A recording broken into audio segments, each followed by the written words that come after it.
Meus irmãos e minhas irmãs, paz e bem. Que a graça de Deus nos acompanhe neste novo dia, para que na escuta da sua palavra nós sejamos transformados.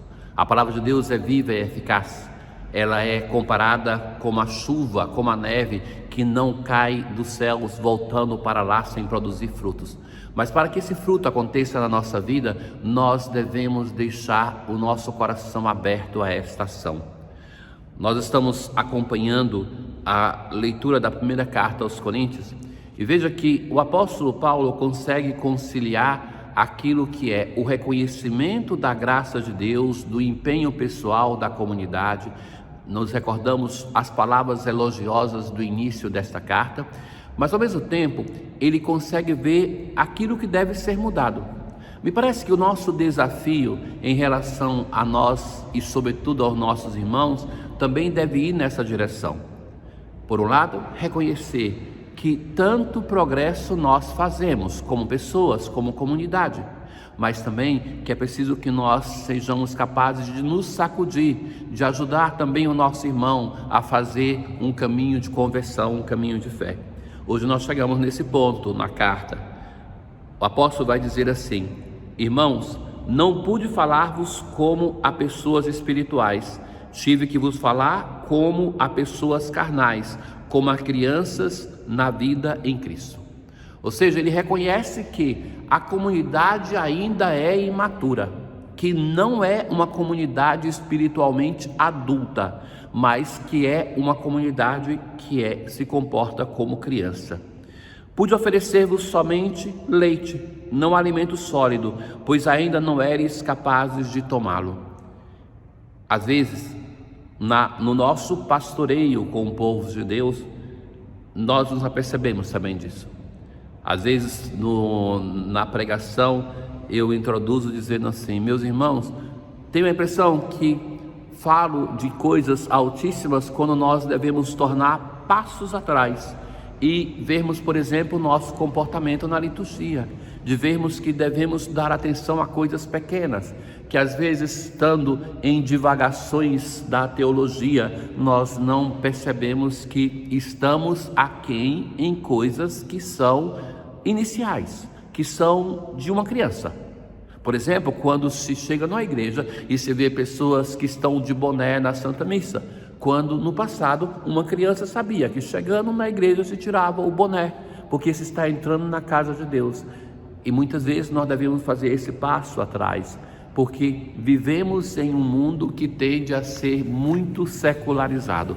Sabe que eu tive a oportunidade de estar fora de Brasília ou do Brasil por muitos anos, por 12, 13 anos, e quando você volta para a sua cidade, no meu caso Brasília, nos apercebemos de uma coisa que quem está não vê: como a sociedade foi se secularizando. É neste momento que, como comunidade, nós devemos dar um passo atrás e dizer assim: gente, não se vem com determinadas roupas para a igreja, não se entra na igreja com o boné, não se chega na igreja e se continue a falar como se estivesse na praça pública, que precisamos ter um respeito por esta casa, porque é a casa do Senhor, é a porta do céu. Ainda sois carnais, as rivalidades e as rixas que existem aí são impulsos naturais que devem ser rompidos, que é preciso transformar a humanidade. Não é possível edificar o homem espiritual, a pessoa de Deus, se não se tem um edifício de uma humanidade válida, de uma humanidade robusta.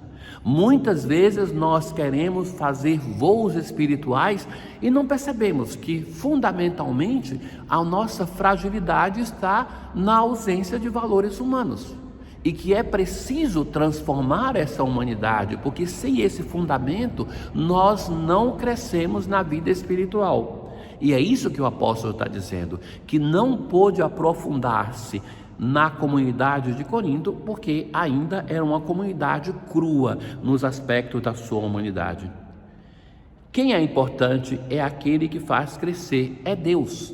É Ele que é o Senhor, é Ele que é o Mestre. Com efeito, nós somos cooperadores de Deus e vós sois lavoura de Deus.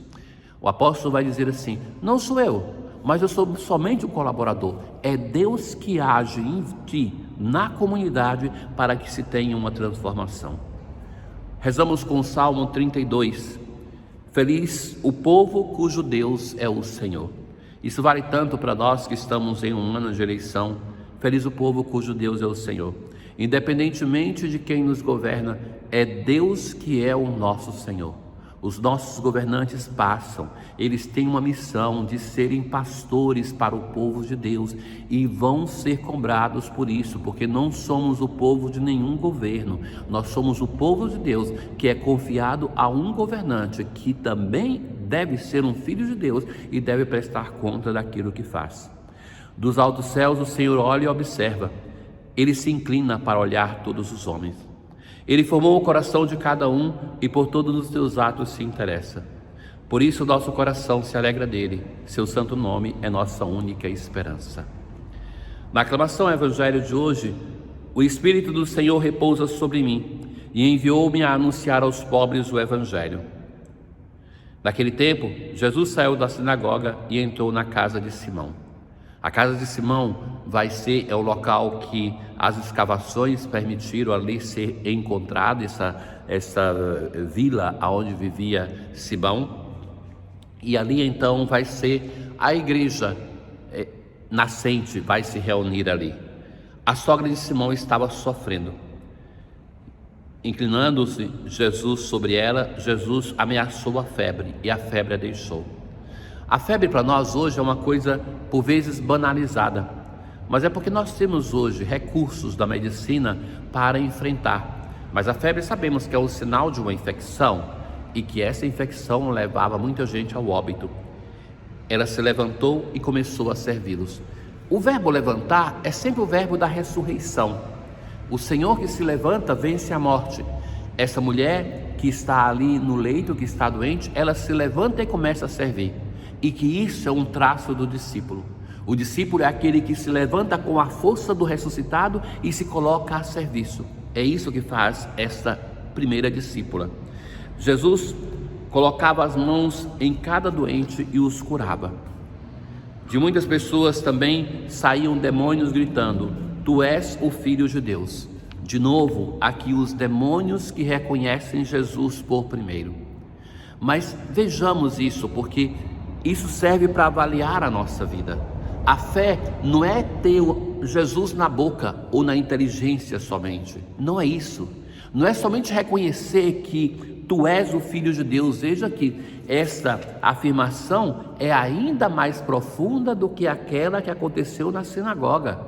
Revela a essência de Jesus. Tu és o Filho de Deus. Mas isso não é fé. O demônio não tem fé, não pode ter fé. Por isso, a fé é mais do que estar com Deus na nossa boca, anunciando para os outros. Nós muitas vezes confundimos em nós e nos outros, que vemos aquela pessoa que está sempre falando de Deus e pensamos quanta fé temos, que tem essa pessoa, ou então nos satisfazemos somente a anunciar Deus para os outros. E isso não basta. A fé não é somente reconhecer que Deus existe, mas que essa existência tem uma importância que transforme a minha vida, porque de outro modo nós podemos estar sempre falando de Deus, fazer de Deus até algo cômodo para justificar a nossa não mudança, sem nunca ter uma relação pessoal que envolva a minha vida, que me chame a uma mudança. Jesus ameaçava e não os deixava falar, porque sabiam que ele era o Messias. Ao raiar do dia, Jesus saiu e foi para um lugar deserto. Jesus se retira em oração. Saber conciliar na nossa vida o momento de apostolado e o momento de oração, o momento de anunciar Deus para os outros, também através de gestos miraculosos, e o momento de estar diante do Senhor, depositando a minha vida em uma relação de fé, de amizade, de amor. E Jesus vai dizer: eu devo anunciar a boa nova do reino de Deus também a outras cidades. E não se acomoda naquele lugar, mas parte para ir anunciar o reino de Deus em outro local. Ó Deus, o sacrifício que vamos oferecer nos traga sempre a graça da salvação. E vosso poder leve à plenitude o que realizamos dessa liturgia. Tenham todos um bom dia, um abençoado dia, que sejamos provocados a crescer na nossa fé. O Senhor esteja convosco, Ele está no meio de nós. Abençoe-vos o Deus Todo-Poderoso, o Pai, o Filho e o Espírito Santo. Paz.